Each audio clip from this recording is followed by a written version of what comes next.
gaji perempuan di bawah gaji laki-laki dengan latar belakang pendidikan yang sama, dengan pengalaman kerja yang sama.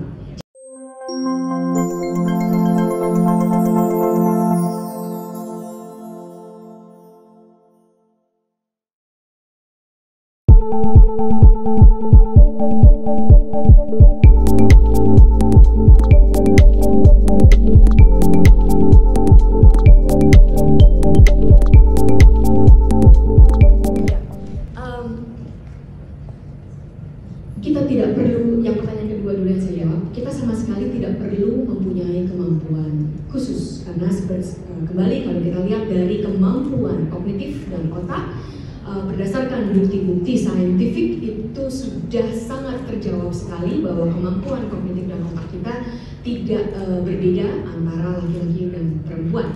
Ini sangat terbukti.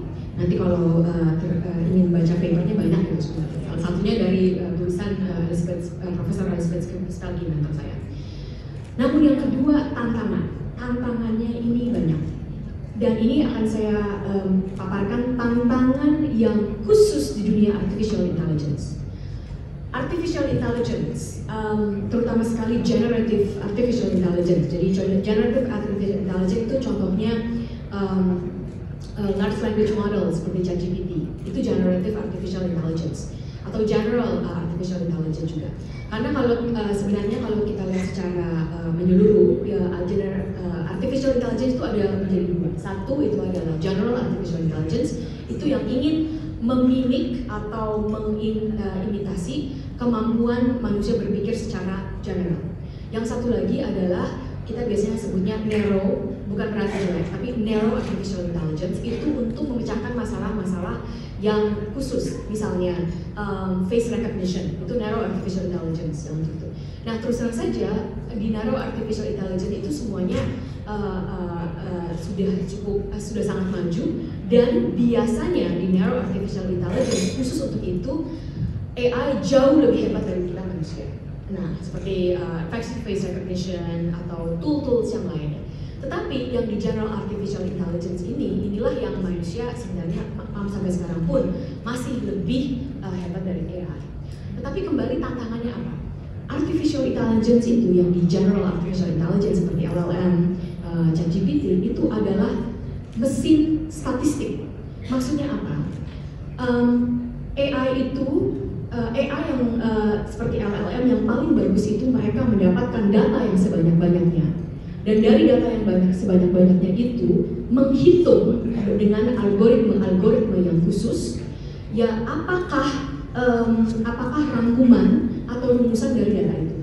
Itulah sebabnya LLM misalnya sangat berguna sekali untuk dipakai misalnya di bidang kesehatan, untuk bisa memproses, untuk bisa menjawab pertanyaan siapakah yang kemungkinan akan mendapatkan kanker. Ini bisa dijawab oleh artificial intelligence dengan mengumpulkan data-data, dan dari data-data itu statistik, dan kemudian itu akan diolah oleh algoritma yang bagus, dan itu akan memberikan jawaban.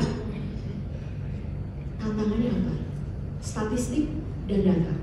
Jadi kalau datanya itu ada bias, hitungan akhirnya juga ada bias.